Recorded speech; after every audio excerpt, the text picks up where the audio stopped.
Ladies and gentlemen, good evening.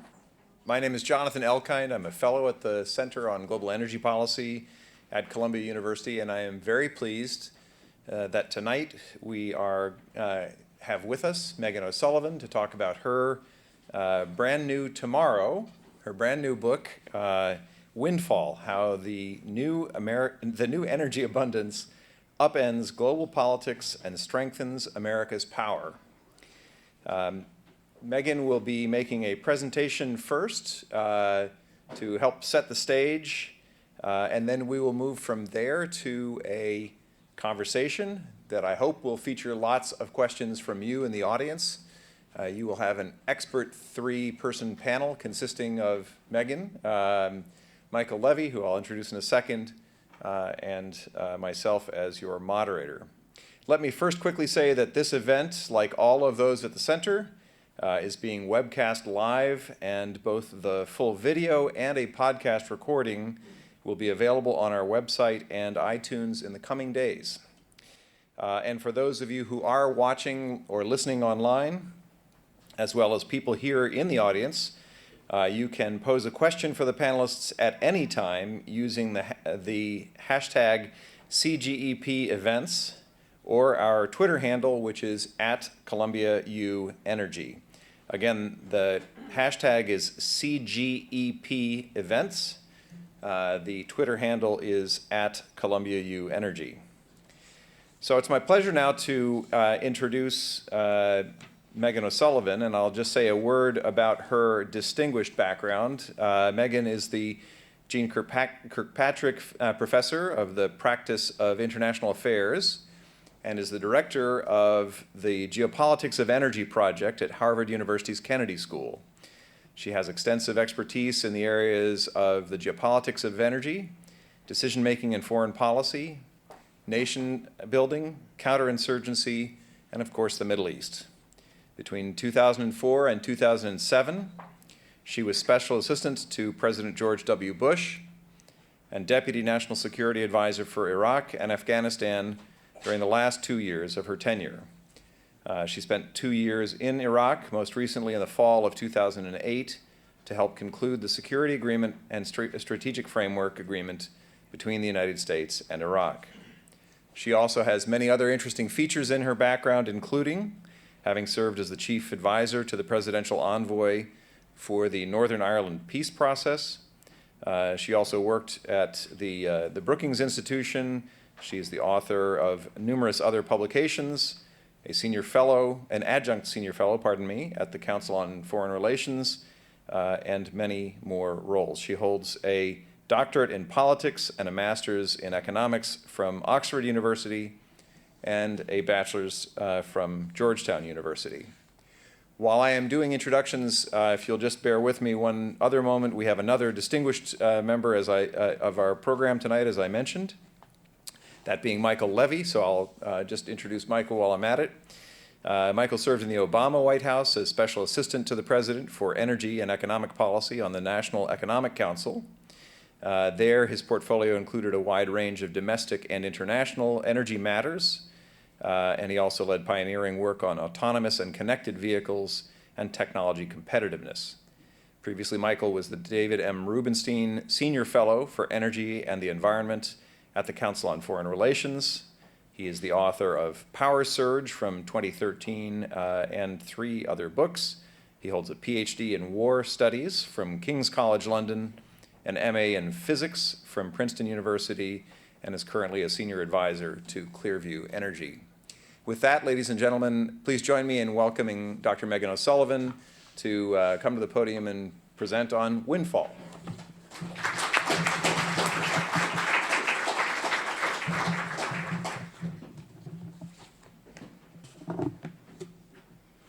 Good evening, everyone. And thank you, John, for that introduction. And thank you, Michael, for joining me today at Columbia's Center for Global Energy Policy. It's a pleasure to be here. And it's a pleasure to talk to you about the book that I've been working on, which will be released tomorrow. I think think I'm going to focus a little bit of my opening comments on why I wrote the book, try to explain to you what was the impetus behind this book, and I'll reveal some insights, but then really look forward to a conversation. So about a year ago, I was invited to a dinner by a senior General Electric executive. It was in Boston, it was a nice restaurant, a private room, about 15 people from a variety of different backgrounds. And these people came from the business world and from the world of government. And at one point, the executive who invited us said, I'd like to go around the table, and I'd like everyone to ask or to, give me some insight onto what they think the future of energy is. And when you do that, please tell me what you think the relative roles are of policy and politics and of technology and markets. And please assign a percentage to each. So this was an interesting exercise, and I expected that there would be a difference of opinion among the different people there. On the side of the business types, they said 75% or more is determined by technology and markets. And one person said, actually, it's more like 95%. On the side of those who have more of a background in government, the percentages were similarly high, but in favor of politics and policy. So I knew there'd be a difference, but I was surprised at the chasm. And this was an interesting exercise for me, not really because I got a sense of the answer to the question, but because of two other reasons. First, it reminded me of the fact that reasonable people, even happy dinner companions, can see the world in very different ways. And secondly, it gave me some insight into, an identity crisis of my own that I've been having. So for 25 years, I've been going to foreign policy conferences. And for, say, 10 or 12 years, I've been going to energy conferences. And it turns out there hasn't been a huge overlap between the attendees of these two places. You'll see the overlap there. And I've felt pretty lonely in the middle there. Of course, I'm not completely alone. There's Dan Yergin, there's Mike Levi and John Elkind and a few others. Now, I've asked myself, why is it that this space is so sparsely populated? Why is it that there are so few people who really look at the world and try to explain it both in terms of foreign policy drivers and in terms of energy and energy markets? And I think on the one hand, if you're an energy market person, you might be turned off by some of the phrases that are bantered around by the foreign policy community. Sunni, Shia, these words might make you think this is a little bit of gobbledygook, no reason to go there. And if you're a foreign policy type, I guarantee you that words like contango and backwardation are words that are foreign, but not in the welcome sense. So it may be that you just choose to ignore that somewhat. Or to put a more scholarly interpretation on this, we can think of Bob Jervis, who is a scholar at Columbia as well. And he says that people can only fit so many things in their head when they're trying to figure out explanatory variables. They're trying to explain an outcome. They can only put so much weight on so many different factors. And they therefore choose to disregard things that they don't understand, and they put a lot of weight on the things they do understand. And so I think that's a lot of what has been happening. Now, I thought a lot is lost when we do this. A lot is lost when we don't actually look at the world through both a foreign policy lens and an energy and market lens.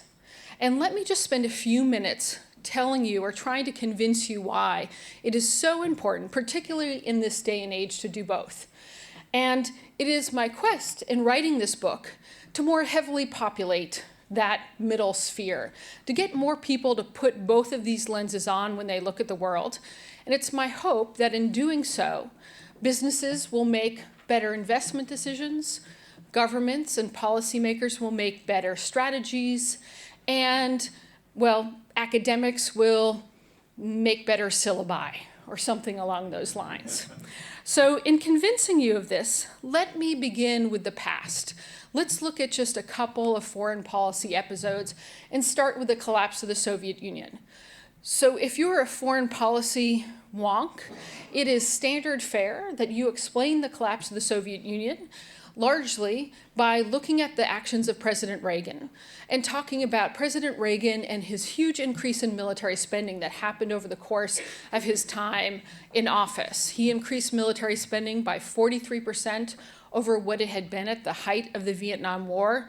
This resulted in more troops, more equipment, more intelligence, an ambitious missile defense system, and that the Soviet Union struggled to stay on top of this competition, and this broke the back of the Soviet economy. This is a very common foreign policy story, and it is one that I would say a lot of foreign policy people adhere to.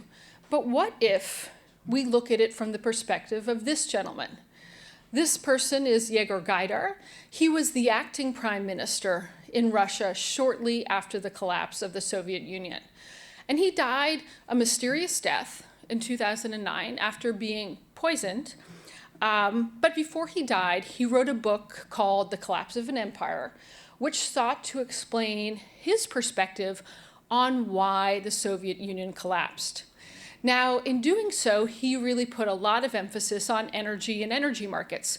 His explanation didn't really involve President Reagan, but instead it involved the reality that over time, the Soviet Union had become very dependent on acquiring foreign exchange to buy grain to feed people.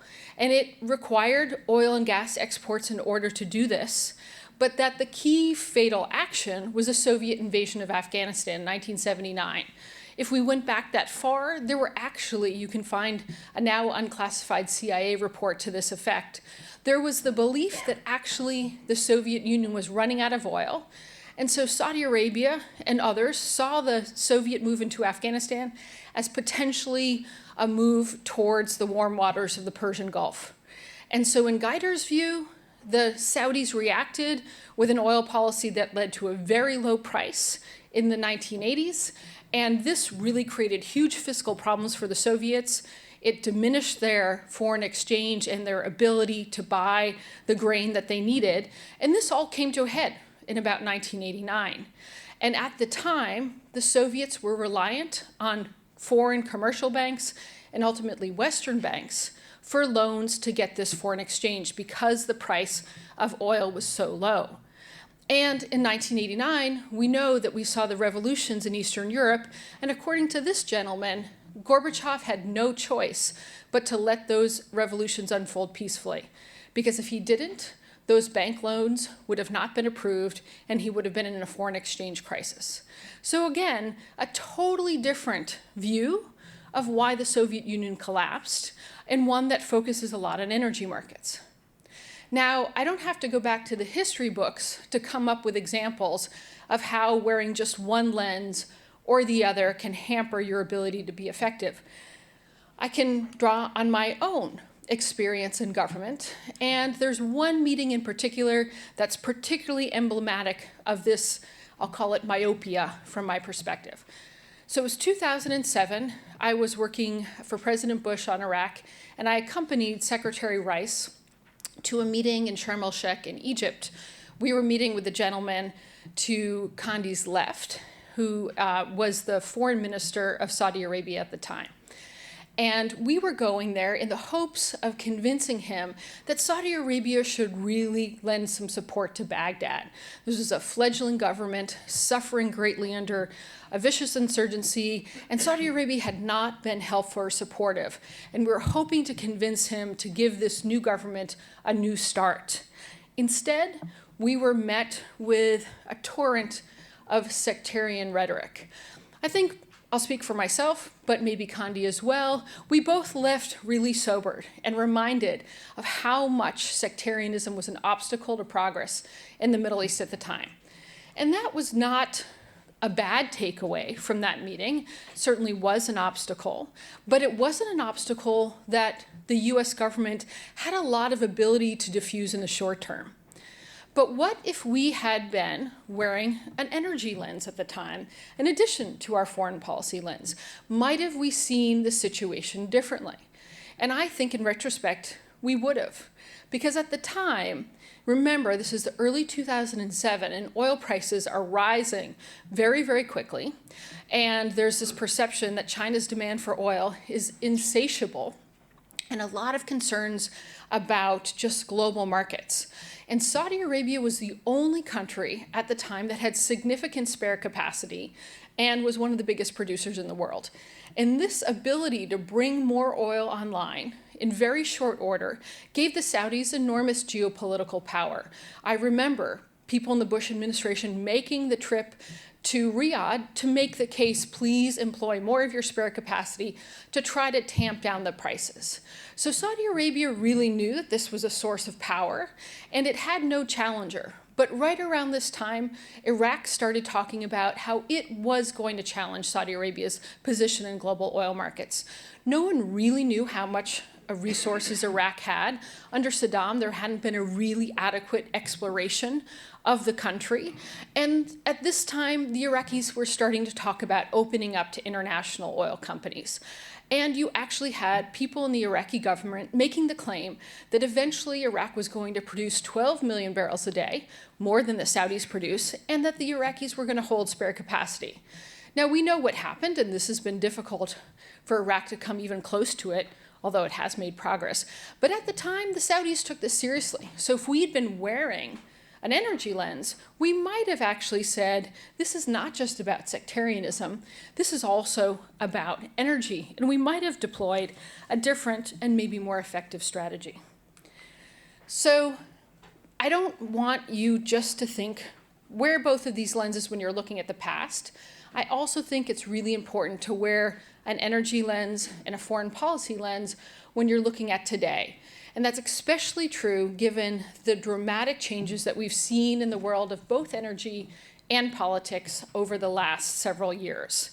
And the fact that still there's a very small part of the world that wears both these lenses, I think in some way contributes to the perpetuation of some conventional wisdoms, which I would say are inaccurate or wrong. And these conventional wisdoms are about how this revolution in unconventional energy has changed geopolitics. So if we went out on the streets of New York and we asked people, what do you think is the best geopolitical benefit of America producing more oil and gas? My guess is most people will say, few, what a relief, we no longer have to be involved in costly and controversial engagements in the Middle East. This is a common perception, and I believe that there's some element of truth to it. I think we could talk a little bit about how there is more room to maneuver. But if you put a market lens on, in addition to that foreign policy lens, it's much harder to make that claim. Because essentially, the US and the Middle East are tied to the same global oil market. And even if we're not importing any of this energy from the Middle East, we are, in fact, beholden to other producers who, if they go offline for any reason and cause the price to spike, will, in fact, influence Americans' economy and the price that Americans pay at the pump. So again, you've got to think about this from a market perspective before you draw the conclusion that the Middle East is no longer important to the US. And there's another element of this, which I think has become common parlance, and this is this notion that if prices continue to be low or stay even lower for longer periods of time, the Middle East is going to be the biggest loser from the situation.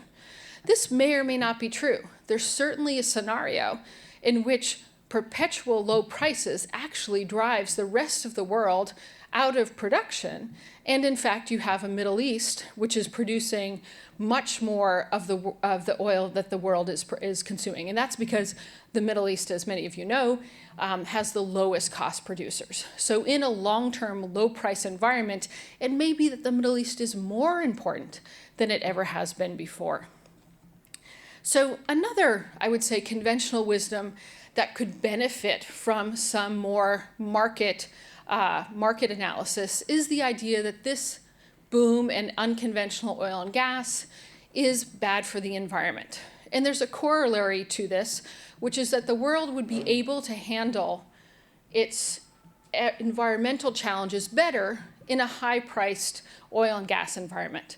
And I think there's some interesting reasons to debate this. Of course, there are some realities that are supportive of this view. We know that in a lower cost environment, consumption goes up. We've seen that already, and of course, that means more oil and gas is consumed. We also know there's a substitution effect when, in fact, natural gas is a great substitute for some renewable energies. So we can see that more plentiful, cheaper natural gas may mean less renewables to some extent. But I think there is plenty for us to at least challenge that, or at least see a different side of it if we look more at market forces. And what I'm talking about in particular is the fact that one of the things which you're all well aware of is that substitution effect has also meant that natural gas is substituted for coal. And of course, that is pretty significant. But we also often forget to think about what the world would be talking about, what we would be discussing in this very room if we were still in a high oil and gas price environment. We'd probably be talking about coal to liquids. And in fact, the US government passed a number, or considered a number of pieces of legislation to consider expediting or facilitating that technology when you had oil prices being very high. So coal to liquids might have made sense in a high price of oil environment, but it certainly wouldn't have been good for the environment. There's also the reality that a lot of the oil that's been produced in this unconventional boom has been light tight oil, which many believe has a lower carbon footprint than maybe some of the oil that we would be consuming in the absence of this boom. So I think simply this conventional wisdom, if we put on both a foreign policy lens and a market lens, at least there's room for a healthy debate, and one which can only be had when we're wearing both of these lenses. So let me conclude by just talking a little bit about, okay, hopefully I've convinced you we're both a foreign policy lens and an energy lens, and looking at the past and evaluating the present. And this, of course, goes to the future as well. And the example I want to give you is probably the foreign policy question, which I think is the biggest one looming out there for foreign policy people, and that is the fate of the international global order. So there's a lot of fretting in foreign policy communities about this order being in jeopardy, and the fact that the institutions and norms that have been so conducive to global economic growth and to a large extent peace and security over the last 70 years are under threat. And I think that there's a good case to be made for that, but if you're not wearing your energy lens, you're probably going to miss something which I consider very important. And that is that this energy revolution that I talk about in my book and that you're all familiar with actually gives the world some new hope or some new tools for maintaining that order. So of course, energy is not the only thing that's going to influence the fate of the global international order, but there are a couple of reasons to feel a little bit more hopeful when you look at it from an energy perspective. And I'll just give you the example of China, though it's not the only one, because China is probably the country that has the greatest impulse and the greatest capacity to challenge this order if it so chooses. But there are a number of things about this new energy world that I think could make China more comfortable with it. First of all, as we know, one of the pillars of the liberal international order is the market. And in a world of energy abundance, China is just more comfortable with the idea of the market as being the vehicle for securing its energy resources. You think back to the age of scarcity, which actually wasn't that long ago, and China was very nervous that in a world of energy scarcity, that the market was somehow going to be sufficient to drive sufficient amounts of energy to the Chinese economy, which of course is so tied to Chinese political stability. And so the Chinese didn't have confidence in the market, and that resulted in a number of behaviors which were problematic from the perspective of international norms and institutions. So one, the Chinese are more comfortable in the market. That's critical. And two, a lot of the Chinese foreign policy behavior that people saw as challenging the international order, think about Chinese investments in Africa, in Latin America, a lot of these behaviors made sense in a world of energy scarcity, but make a lot less sense in a world of energy abundance. And so it may be that people who accuse China of cultivating a gallery of rogues, that the rationale for that behavior just doesn't exist any longer. And so the challenges to the international order from that corner are less likely to continue to exist. And finally, let me just give you an example about if you're not wearing an energy market lens, you're likely to overlook the fact that big changes in the structure of oil and gas markets, particularly gas markets, have really changed the equation in terms of what kinds of capabilities individual countries have to bring to bear to their foreign policy. As John, I hope, will talk about, Russia is the most obvious example of this. But we see that Russia is still going to be a huge supplier of natural gas to various parts of the world. And if you didn't really look at markets and structure of markets, you might just end your analysis there. And you might say, look, Russia is going to continue to be a big supplier of gas to the Middle East, not to the Middle East, to Europe, to China. But if you look further and you look at the terms under which Russia can be a player in those markets, you will see that they have changed dramatically because of this boom in international natural gas, this boom in LNG, and the natural gas glut that the world is experiencing. So Russia will still be a big exporter, but it won't have the political heft and it won't have the ability to use that gas trade in the same way it has been before. I was in Ukraine in November last year, and I met with a man in his 30s who had recently become the CEO of the largest, Ukraine's national energy company, and he was getting ready to celebrate something. I said, what are you going to celebrate? And he said, this year is going to be the first year that Ukraine doesn't consume a single molecule of natural gas directly from Russia. Now, they did get some Russian natural gas from Poland, from other sources, but nothing that came directly from Russia. This is a pretty big shift from the Ukrainian perspective.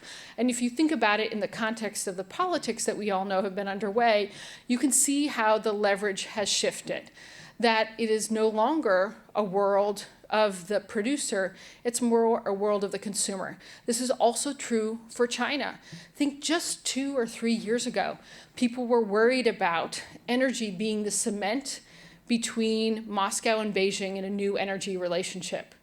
But given this surge in natural gas and the change in natural gas markets, China will still import Russian energy, but it doesn't feel like it is such an imperative to do so. So you'll still have that trade, but it is not going to be trade among equals. And it is going to be a situation where China has the dominant hand and Russia is the supplicant. And it's that exact dynamic which has always frustrated efforts for the two countries to build a broader strategic relationship. So again, in closing, I wrote this book in the hopes of bringing more people into the middle of that circle. And I hope that I've convinced you, if you're not already there, that it's a place worth inhabiting. Because again, I think it will help us get to better strategies by governments, better decisions by businesses, and better perspectives and understandings by individuals. So with that, I'm really looking forward to a conversation with all of you, and particularly with John and Michael. Thank you.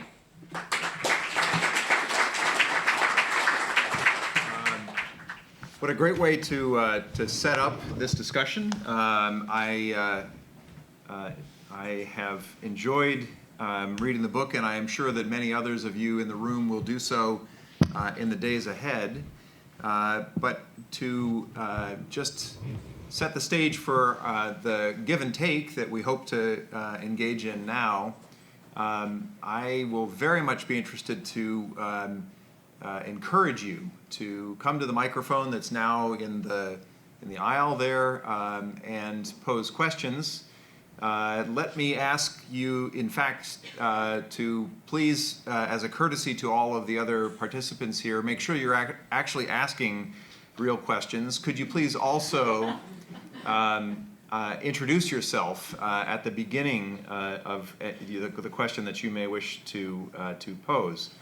I should also reiterate for either people in the room or for those who are watching online that you may pose questions using the hashtag CGEP events and the Twitter handle of @ColumbiaUEnergy.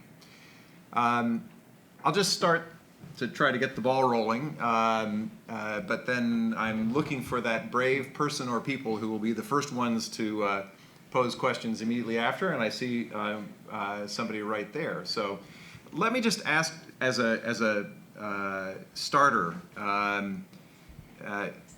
a question to you, if I may, Megan, about the extent to which things have changed as a consequence of this windfall. At the Center on Global Energy Policy, we had a discussion back in June focused on the Russian oil and gas sector.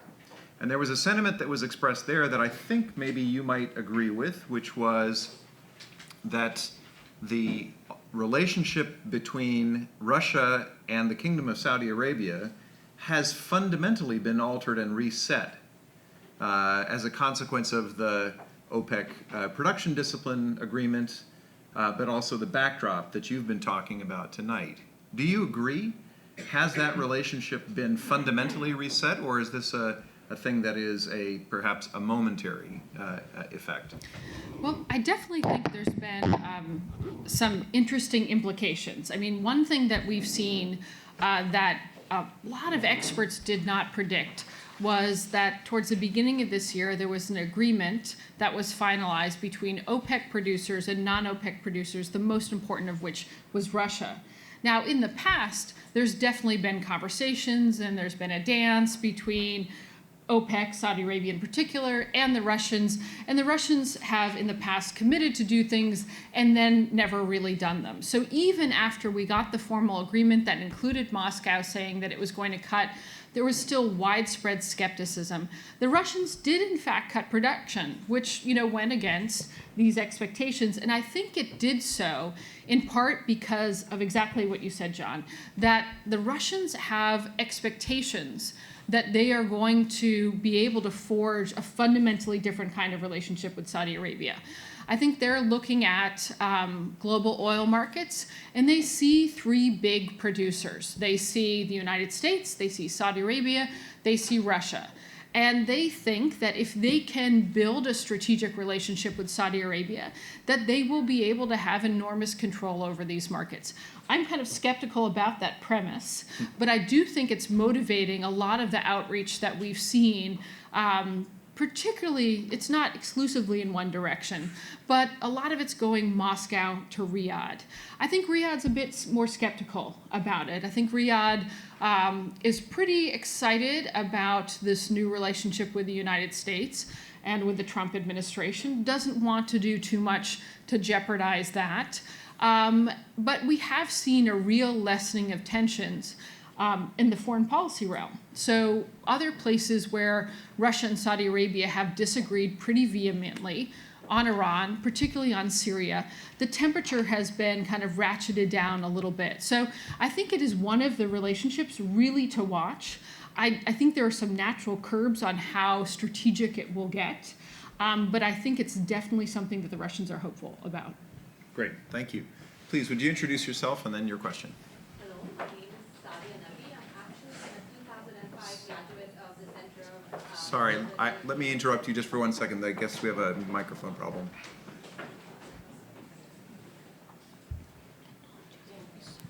There we are.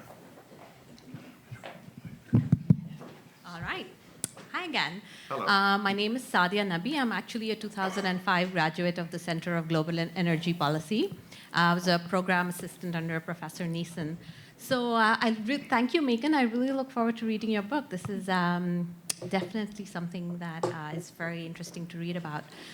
My question is, given what you spoke about, do you foresee that China will actually cut back from its investment in Asia and in Africa if they feel more secure given the energy situation? And have you seen any changes in their investments just recently in terms of numbers or how much they might be stockpiling?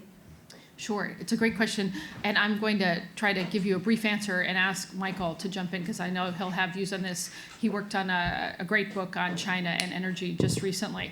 So I would say that we actually still see that China is making big investments in Africa in particular. There was a lot of nervousness right after the price plunge on the part of African leaders and business people that China was going to severely cut back its investment. And it didn't, but the nature of the investments have changed. And I think they've changed in an interesting way, that it's less about equity oil. I mean, there's still a big focus on energy, but that China is less focused on actually being able to own that resource, and that the investments going from China to Africa have a broader objective. And I think this is part of the bigger picture, that this new energy reality has allowed China to kind of embrace a bigger foreign policy. I think that would have happened under President Xi Jinping anyway. But energy was such a driver of Chinese foreign policy, and now I would say it is one of several drivers. So another big driver of Chinese foreign policy is exporting the excess capacity that has built up within China. And so some of these investments in Africa, now you could see maybe have another objective in mind, creating opportunities for Chinese companies to do business in Africa. And we see this as a big component of the One Belt, One Road initiative by China as well. Just very briefly before turning it to Michael, it is interesting. There's lots of new patterns in Chinese investment, in Chinese energy investment in particular, that there's been more of an emphasis to try to focus on countries that and companies in particular that have mastered this technology for extracting unconventional resources in the hopes of learning more about this technology. But there's been a pushback. There's a great article in the Wall Street Journal just in the last day or so about how there's a lot of pushback in many countries for Chinese investments of certain varieties. And so China's trying to figure out exactly where it can best place its investment resources, of which there's still enormous amounts. Michael, you probably have. So I agree with pretty much everything Meghan said, but before I add my 2 cents, first, congratulations on the book. I think Meghan was right to describe that intersection of that Venn diagram as very small, and she's one of the few people who truly add value in that space. It's tough because it requires spending a lot of time understanding foreign policy independently of energy, and then understanding energy independently of foreign policy before you can put the pieces together.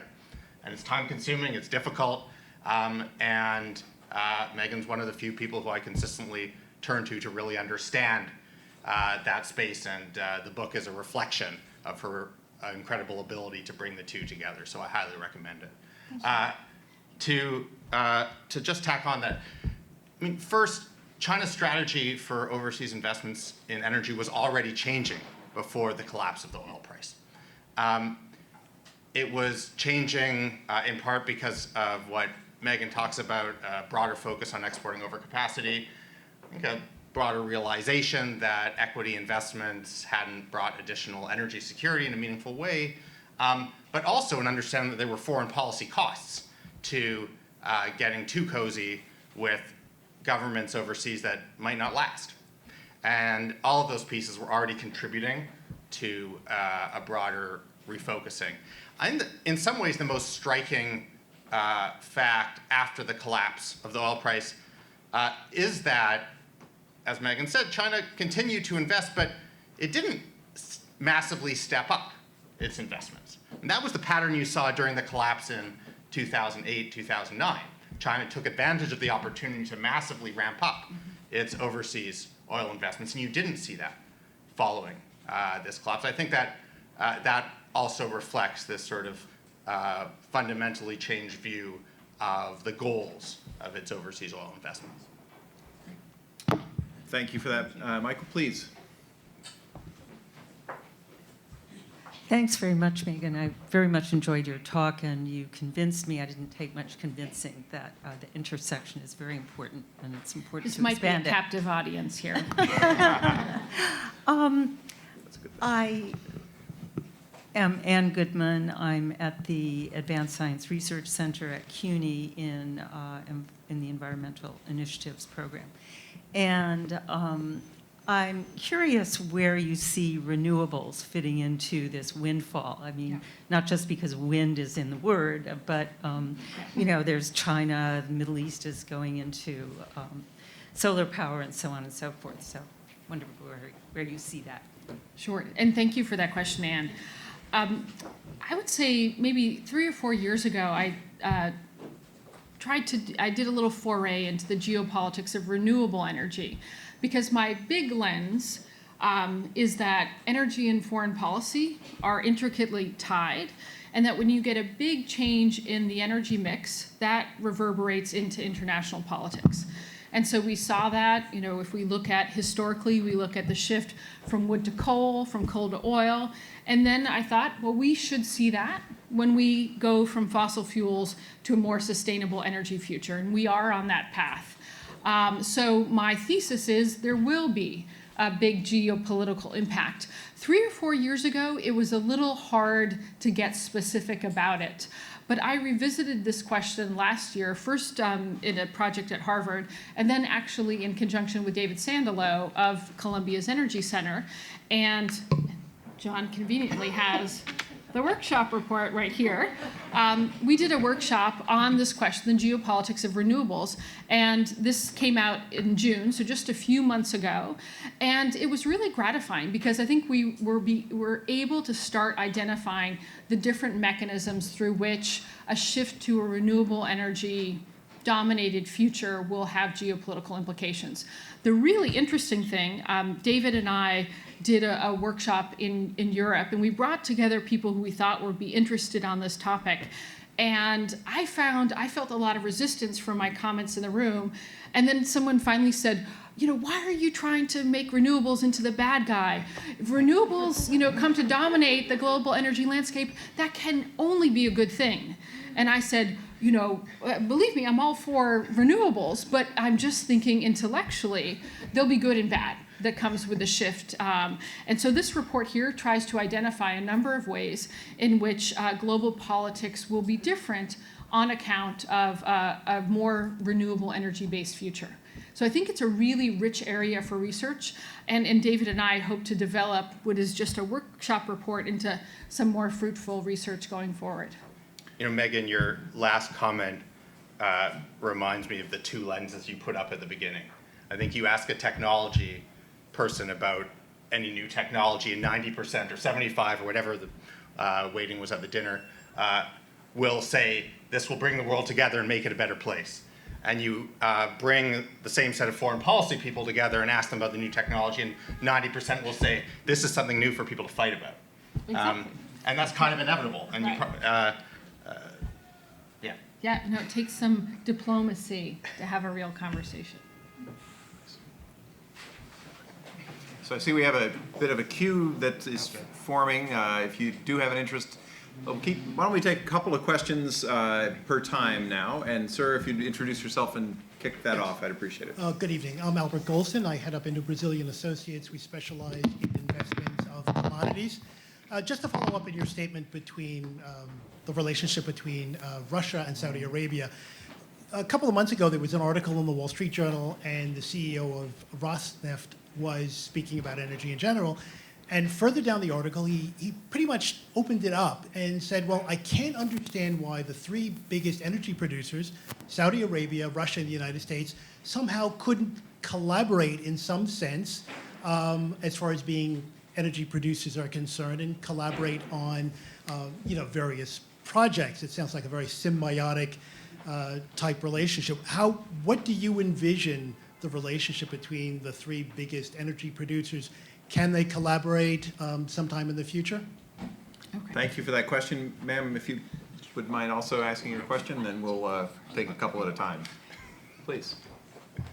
My name is Mohammad Shaikh. I am a Sustainability Management Master's candidate at Columbia, and I'm from Lahore, Pakistan.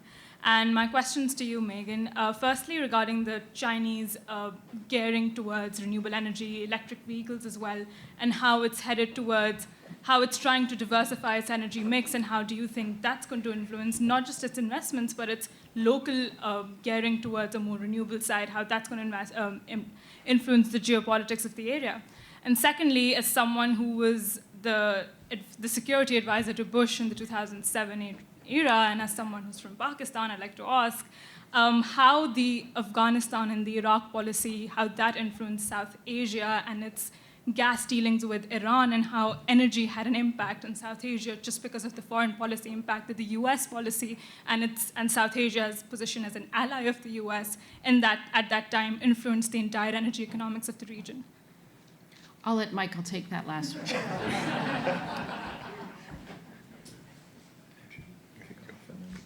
Okay. Okay, good. I'll leave that to you. So these are wonderful and very complicated questions. Let me try to do them justice without being too verbose. So the first question about, what do I think can be achieved in this triangle of Russia, Saudi Arabia, and the United States based on the fact that they're the largest oil producers in the world. And here, I think, again, wearing the foreign policy lens and the energy lens, I am skeptical, although I stand to be proven wrong and I'm on tape, but I'm skeptical that energy is actually going to be a gateway for some kind of trilateral cooperation here. And I think that's partially because, especially the United States, has so many other interests in that triumvirate that energy is not going to trump them, no pun intended, trump them all and be dominant. So I think there's some corners of the world where common energy interests can pave the way to political cooperation. And the OPEC, non-OPEC deal was a very interesting one. The rapprochement between the Israelis and the Turks after many years of having kind of a frozen relationship after the Gaza flotilla incident, I think a lot of that was lubricated by Israel's desire to export its new natural gas through Turkey. So I think there are instances where energy can facilitate a broader political relationship. I think with these three countries, particularly when you throw the United States in there, I don't think we're going to be able to connect the dots in that way. The energy mix of China, I'll say very briefly, again, hope Michael will chime in. So the question was, China moving to embrace renewable energy and electric vehicles and all of that, how will that affect geopolitics? I think the most obvious question there is, how is that going to affect Chinese demand for oil? So I have this great slide I like to show my students at Harvard that basically, you can't understand global energy trends without understanding China, because the China piece is such a huge driver of the global reality. So if you throw this kind of big uncertainty, and there have been big revisions to just how many cars the Chinese are going to own, because the government has, adopted some policies that really try to push back on how much, it's okay to buy a car in China, but we'd prefer you didn't drive it. So, I think that here we could have a big effect on oil demand, and that, of course, has a huge effect on geopolitics. The last one, I feel like maybe we'll have a chance to chat a little bit afterwards. There's a lot of dimensions to what you asked about, and I'm going to answer it in a way that might be not entirely satisfying, but to get at what I think is the nub of your question: what were some of the policies, I would say not only Bush, but also President Obama, in South Asia that were energy policies, foreign policies that affected the energy balance there? And I think the most obvious one has to do with Iran, and has to do with the potential Iran-India energy nexus. And I think there, again, I'm making a prediction, which is always dangerous, but I think it's going to be a while before we'll know if I'm right or wrong. But India and Iran, I think, are natural energy partners in a lot of ways. And that relationship has not really been developed because of some of the policies in the foreign policy realm that we've talked about, some of the efforts that began under President Bush and continued under President Obama until the nuclear deal was signed, that really tried to keep India from building too close a relationship with Iran. There's the Afghan piece we could also get into, which is the very interesting question of Afghanistan being potentially is a very resource-rich country, but not yet in a position to develop a lot of those resources. And then, of course, there's the whole pipeline question about pipelines connecting and going through these various countries. So there's lots of dimensions to your question, which would be a great book, which I hope you're writing. Just maybe one thing to add on the second question about China and energy transition. I think it ties into the earlier question about the geopolitics of renewables also. And the big piece that we already see emerging from China's clean energy transition in the geopolitics of renewables surrounds trade. We're seeing plenty of conflict in the trade policy space over various pieces of support, whether they're tariffs or preferential treatment for local companies that are being used to build up industries in a variety of countries around the world. I think we have a habit, a reasonably deserved habit when it comes to energy, of trying to look for the rock that everyone's going to fight over. So it was coal, and then, well, oil isn't a rock, but it was it once a rock? Well, it now is a rock. Okay, yeah, that's true. So we're back full circle. It's been a long time since I studied physics. And so now when we go to renewables, we say, okay, well, who's going to have the rare earths? Who's going to have the lithium? I don't know that that's the right way to think about it. We have no shortage of rare earths yet. We have no shortage of lithium yet we have international conflict over this transition. And it's over the thing that holds most of the value, which is not the rocks, but the technology. Yeah, that's a great point. Please. Again, I'll take a couple in quick succession and then go on, please. My name's Dan Pinkel. I'm just curious, you have two circles with a little bit of overlap in the middle, foreign policy and energy. There's a third circle that sort of sits on all that, which is climate change. And that's going to drive people to do all sorts of things that they don't really want to do. And how do you see that? Great. And I think it's a great point. I also, when I think about energy, I think about that energy encompasses the environment, or maybe I could make that explicit. But to get to your point, let me give you an example of something that I kind of have in the back of my mind. It's anxiety provoking, which I think is consistent to what you're saying.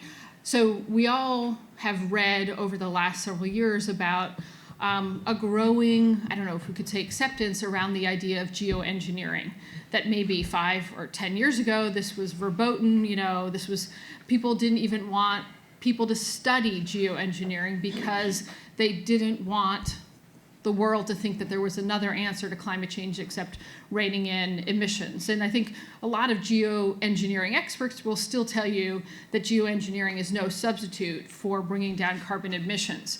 But as a foreign policy person, I look at this question and I think about what the technical people have told me about geoengineering, which is that it can be done very cheaply.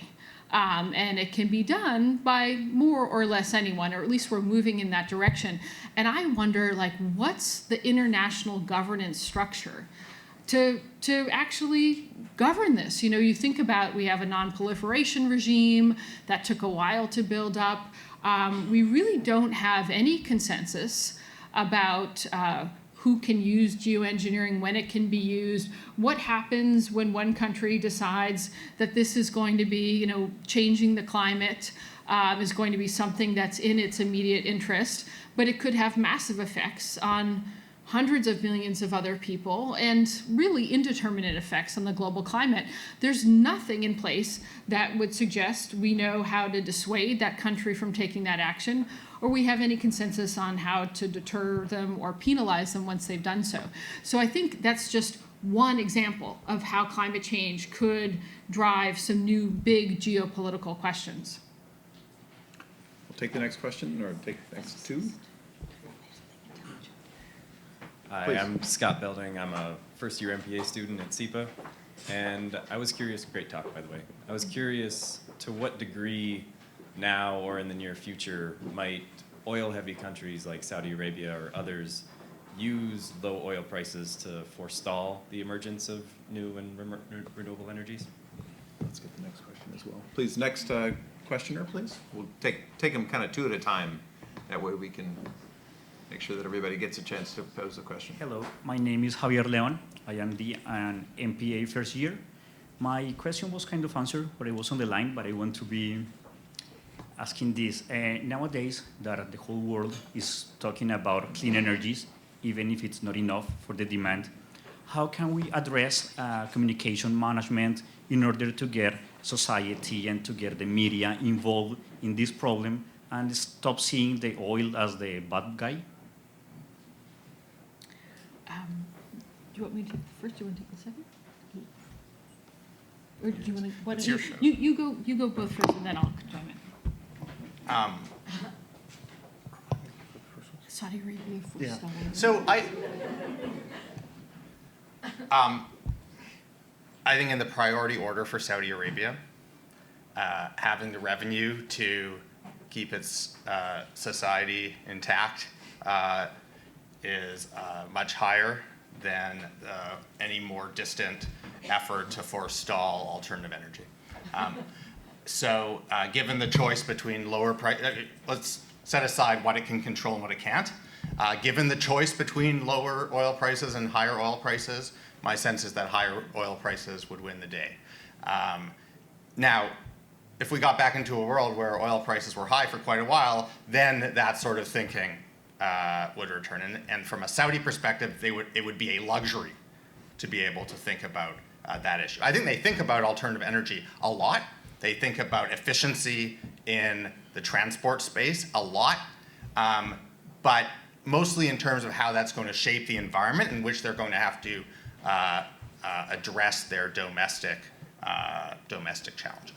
I think it's also worth remembering that the Kingdom of Saudi Arabia is the least costly lifting cost, the lowest cost of production. And so unless one is envisioning a world in which there is actually zero demand for petroleum-based fuels or other applications of petroleum, and that represents roughly 3/4 of the total demand, it's pretty hard to imagine that reaching for a way to ward off other technologies is an obvious first step. Do you want to talk about the demonizing oil? Go ahead. You can demonize oil. Okay. I think the question was about undemonizing oil. So just first on this point, I agree with Michael about the priorities of the kingdom right now, but I'd also point out one of my favorite cocktail party facts is that oil does, with the exception of a few places, and Saudi Arabia is actually one of them, but oil isn't really a good substitute for renewable energy, or renewable energy isn't a really good substitute for oil. So until we really electrify the transportation fleet, I don't think that Saudi Arabia sees oil as such a direct competitor to solar and wind and other renewable technologies. And in fact, they're investing in those because they are one of the very few countries that actually burns oil for electricity. So they're hoping they can ramp up their solar power, and that in fact will give them the ability to export more oil. So, I think they're watching the electric car space, they're watching the demand issues and efficiency, as Michael said, but that's going to be the thing. When I go to the kingdom and I talk to people, it's always interesting what kind of questions they ask you. And my most recent visits, people are asking me a lot about electric cars, because that's going to be the thing that really cuts into oil.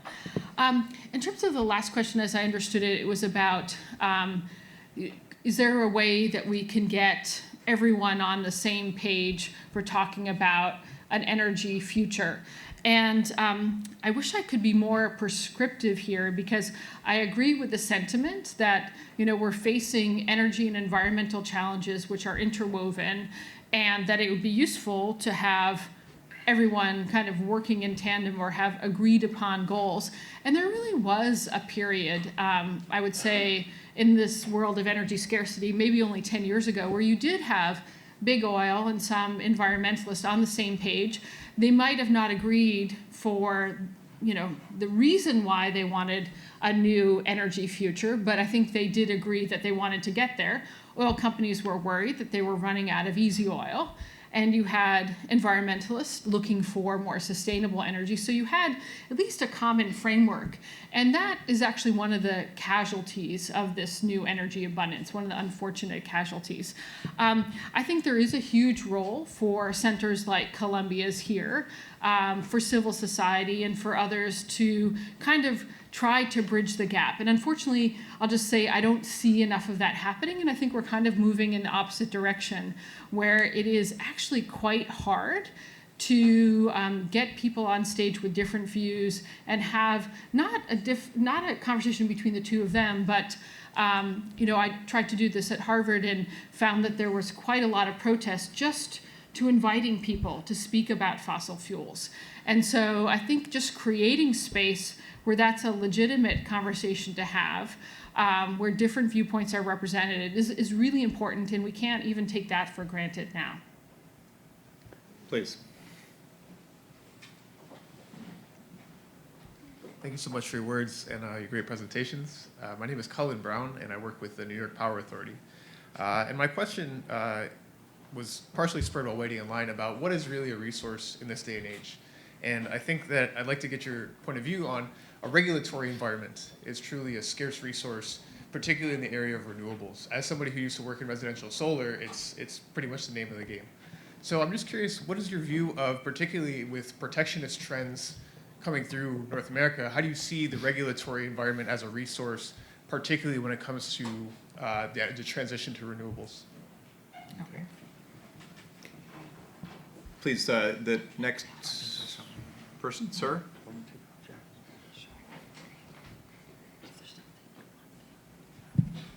My name is MP Prabhakaran. I edit an online monthly called the East-West Inquirer. I also write books which nobody has read. To shamelessly plug in my latest book, it is An Indian Goes Around the World, What I Learned from My 30-Day European Odyssey. So none of you heard about it, none of you. Anyway, that's a small thing. I'm being shameless. But the question, I have some question has to do with this Qatar. None of you has mentioned that. It's an emerging power, vast deposit of natural gas, and it is equal to maybe any other country.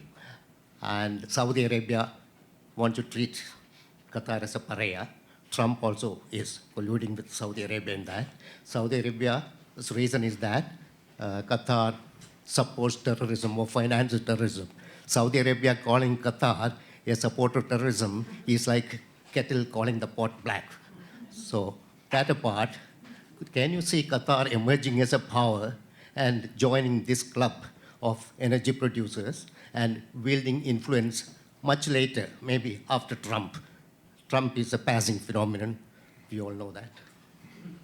Right, thank you. I have a vague recollection that Qatar shows up on the first page of your book. Is that right? First page of at least one chapter. It's definitely in there. I'm not sure if it's at the first No, page. Qatar Petroleum. You're sitting in the lobby. You're meeting with planners. Yeah, no. I'm definitely, it's in the book. It's not the first page. But yes, I was in Qatar having some of these interesting conversations. So do you want to take the regulatory? Yeah, I can say something about the regulatory one. On the one hand, the regulatory piece and the foreign policy piece lie at very distinct reaches of the government. I was involved in both when I was in government. I can think of maybe one other person who was involved in. So your overlap is very small. It's a very small. Well, one other White House person and a handful of people scattered elsewhere. But thinking coherently about those pieces is very difficult, particularly when they're being built. And but there is a fundamental tension. You, in principle, might sell regulations that promote alternative energy. on the basis of dealing with climate change, on the basis of driving innovation, on the basis of dealing with local air pollution. But the reality is that often you're going to sell them on the basis of local job creation. And if you're going to sell them on the basis of local job creation, people want assurances that they're going to create local jobs. And the way they get those assurances is often through measures that affect international trade and therefore affect foreign policy. And I think, in principle, this could actually be an area for constructive discussion. I think an absolutist approach to international trade here is likely in the long run to leave us with relatively little renewable in the way of renewable energy markets to fight over. Because if no one can provide some assurance that they're going to have direct local benefits, they're not going to be able to build out those markets substantially.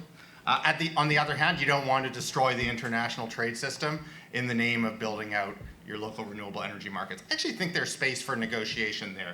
There have been discussions under the aegis of the World Trade Organization aimed at essentially coming up with a set of standards for what's acceptable and what's not in domestic regulation in terms of its impact on international trade. I think they got pretty far last year. I think you're going to have to reboot those early in administration, probably a somewhat lower priority in this one, but I suspect they will come back up. And this administration will ultimately find that it's actually an area where things are pretty close to getting done and where they could actually have a relatively easy win. Great, thank you for that. So let me just refer to the Qatar question, which is a really interesting convergence of energy and foreign policy. I would say the current crisis within the GCC was not begun because of energy, but I think it will have big implications for the energy domain.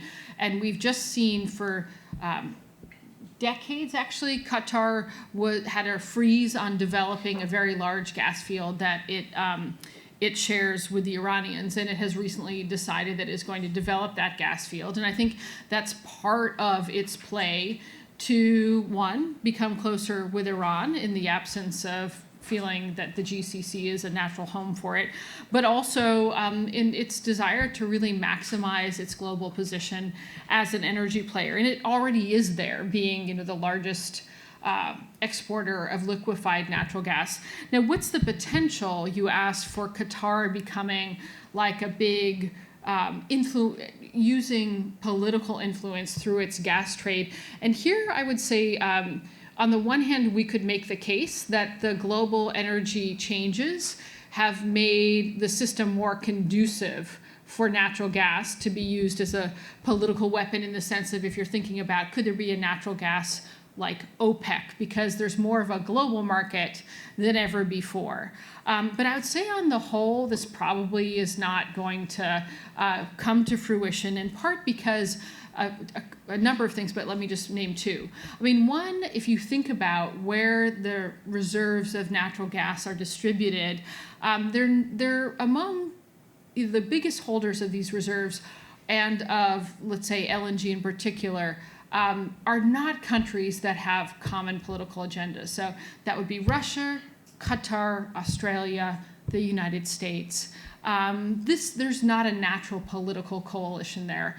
And then secondly, to the extent that OPEC was effective in earlier years, it was because there was someone who was willing to hold back production at various points in time, Saudi Arabia. So who is going to be willing in that cabal to kind of hold back production? And I don't see an obvious. I don't see Russia being willing to do that. I don't see Qatar being willing to do that. So I think Qatar is going to be in this constant pursuit of survival as a very, very tiny country wedged between Iran, Saudi Arabia, the United States. You have the U.S. Base there, and that its answer to survival is basically kind of triangulating at all times, and it will continue to do that, rather than to aggressively try to stake out a different kind of foreign policy. Please, I'm going to try to make sure that the last four questioners get their chance to pose their questions. Please, go ahead. Thank you very much. My name is Timur Malik. I was Columbia College class of 2011. I now work in sort of organic farming and sort of a entrepreneur in the making in the circular economy space. My question is related more to sort of an element that I feel like is ignored in a lot of discussions about foreign policy, geopolitics, geoeconomics, and energy, which is the ecological dimension. You can call it political ecology, ecological economics, natural capital, true cost accounting. Sort of the element of healthcare. For example, I read a study this morning that there's $100 billion savings in healthcare in the United States because of wind energy alone. And there are countless other studies related to sort of benefits or costs of everything from coal power plants and so on and so forth. And they run into hundreds of billions of dollars globally. But that sort of never configures in the larger debates that sort of policy wonks generally have. And is there a way to change that when we talk about energy abundance and its overarching benefits? Thank you for that. Please, next questioner. Hi, I'm Tamara Esner. I work in energy capital markets. My question is similar to one of the prior gentlemen's on the issue between Saudi Arabia and Qatar, although my angle is more on the implications for oil prices. So in capital markets, I think we have a tendency to oversimplify what's going on in OPEC in the Middle East and sort of view everything between the Sunni Shia lens, and that influences this war for market share, particularly between Saudi Arabia and Iran. And I'm wondering how the recent spat between Saudi Arabia and Qatar upends that, or doesn't it? Or does it, is the question in terms of what the read-through is for oil prices in terms of making countries less likely in OPEC to collaborate on existing output cuts or not. How does that change the dynamics? Thanks. Thank you very much. And we'll take the last two questions right now as well so that we have time for responses. Hello, my name is Bryce, and I'm currently a Master of Chemical Engineering student at Columbia University. Thank you so much for your presentation, Megan, first of all. I've had a chance to read about the geopolitics of renewable energy, actually. I had a quick question on the your perspectives on renewable energy being more centralized or decentralized.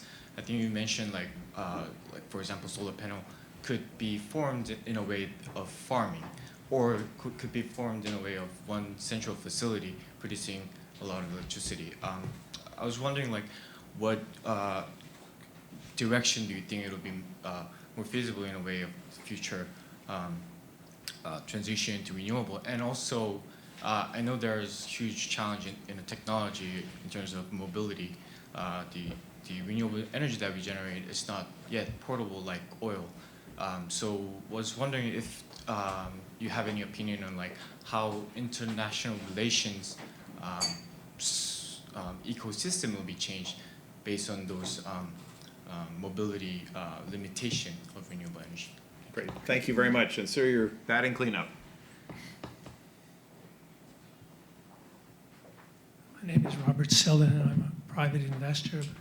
But I commend you for wanting to join policy and market. But I think you haven't talked at all about the core, which is political power. And in Saudi, the whole game is about protecting the royal family. In Russia, it's to protect the oligopoly, the oligarchy that's there. And in China, it's a rather more complicated, but it's the political power at the center, which is using private companies to do what they want to do. But in that situation, you've got to think about that in order to understand what's happening. Thank you.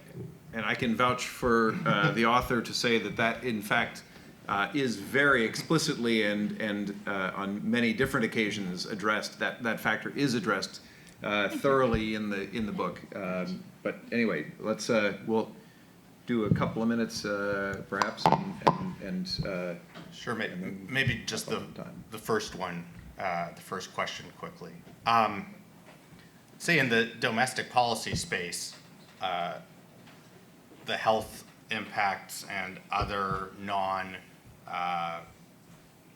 sort of narrow market impacts of alternative energy are very much taken into account in developing policy, in justifying policy, in deciding what policy to follow. So that's if politicians and policymakers want to. So among the wonks, the machinery is there. It's done often. You would see it, for example, in the regulatory impact assessment for the Clean Power Plan, and it would be a significant issue in the ongoing litigation over that if that litigation were still ongoing. On the foreign policy side, most people encounter energy issues when there's a crisis. And when you've got a crisis, you're not really talking about the health impacts of a long-term transition. So these are very far pieces apart. Where it is coming in a big way is actually on the climate front and in the international climate discussions. And you're seeing in particular, I'll just give you one data point, the International Energy Agency, which often sets the agenda and sets the kind of fact base that's used by a lot of countries, has over the last several years moved to very deliberately and consistently include health impacts when looking at the costs and benefits of different trajectories. And my guess is that that's one of the big ways that this will become normal. Ultimately, foreign policy people are not going to become local health experts, but if credible institutions allow them to incorporate things like health impacts without having to do that, then the game can change a bit. Great, thank you for that. That's a great answer. And thank you for taking the last question, John. It comes better from you than from me. But it's definitely something that I focused on a lot in the book because I think it's a very valid and true point. So let me just quickly take a stab at the middle two questions. First about the GCC and the Saudi-Qatar, the GCC-Qatar split, and how might it affect OPEC. Here, I think it's a really interesting question. We have not yet seen that Qatar saying that it wants to pull out of any OPEC agreement, that it's going to change its behavior. Qatar, of course, is a very, very small oil producer, and OPEC is only about oil. So I don't think that there's a direct challenge there. And I think that in some ways, so I'm going to guess that this split in the short term doesn't have a major bearing on the OPEC deal, in part because there are other stronger things, I think, that put pressure on the OPEC deal. I think there's just the reality. I like to say that OPEC's been on a diet, and because of the shale, they keep consuming fewer and fewer calories and not losing any weight.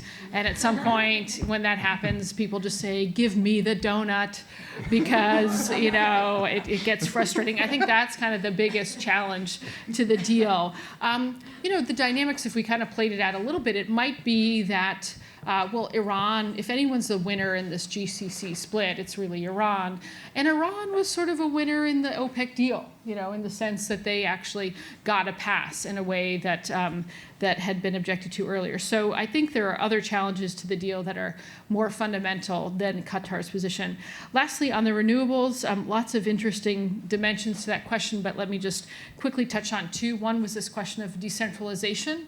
And in the report, what we talk about is because renewable energy has the capacity to be developed in a very decentralized way, we pose the question, could this undermine central governments? Basically, if you think about central governments, really one of their big roles is providing services to people, and they get their legitimacy and credibility because of that. Are there parts of the world where if the central government is no longer central to that provision of energy, will that kind of undercut some of the importance of the central government, particularly in countries where there are tensions between periphery and center? On the question of the renewable energy not yet being portable, that was my initial reaction, was in a lot of ways, well, there's virtually all of the world's cross-border trade in energy is in fossil fuels. For the reasons that you point out. And so that means that the effects, the geopolitical effects, are going to be different. And I think Michael really touched on that earlier when he said that it is going to be less about trade of actual energy, but more trade in technology. But I think that still holds all of the possibilities for creating geopolitical opportunities and tensions that trade in a barrel of oil holds as well. Thank you for that parting shot and wrap up to all the questions. Ladies and gentlemen, I want to take 1 minute of your time, and we are 1 minute over time already, but to read what I found to be a particularly important and, in this season, unusual bit of Meghan O'Sullivan's book. She says at one point, this book is not a plea for a specific form or level of regulation, but it is an entreaty to policymakers, business people, activists, and citizens not to view nurturing the energy boom and protecting the environment and addressing climate change as pursuits that are in total opposition to one another. Yes, there are places where the two will be in obvious tension, but in many other domains they have complementary objectives. That spirit of trying to find solutions that can both take advantage of the moment that we are living in and also be cognizant of the ways in which our world needs to continue changing, that's one of the things that I found to be most compelling and most remarkable about this book. I suspect that you may find those or other reasons that make you a very happy reader. I encourage you, if you are so inclined, you may purchase a copy of the book in the back, and I hope that you will all join me in thanking both Dr. Meghan O'Sullivan and Dr. Michael Levy. And thank you.